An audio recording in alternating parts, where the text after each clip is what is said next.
रघुकुल रीत सदा चली आई।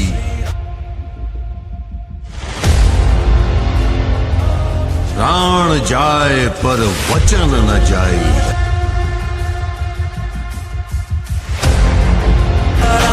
जय श्री राम जय श्री राम जय श्री राम राजा राम। जय श्री राम जय श्री राम जय श्री राम राजा राम।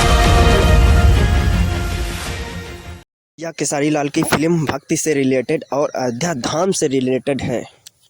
हम आपको इस फिल्म की पूरी जानकारी देने वाले हैं, तो बने रहिए हमारे यूट्यूब चैनल पर। अगर चैनल पर नए हो तो सब्सक्राइब और लाइक ज़रूर करें। फिल्म का नाम है राजा राम। जैसा कि आप जानते हैं, राजा राम की न्यू फिल्म निकलने जा रही है। हो सकता है दीपावली के पहले निकल जाए। इस फिल्म की शूटिंग लगातार 8 महीनों से बराबर चली आ रही है, और जैसा कि आप जानते हैं कि दीपावली के पहले इस फिल्म पूरी रिलीज हो जाएगी।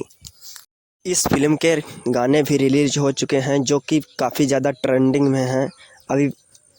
और यह फिल्म बनाने के लिए काफ़ी लोग नए जुड़े हैं।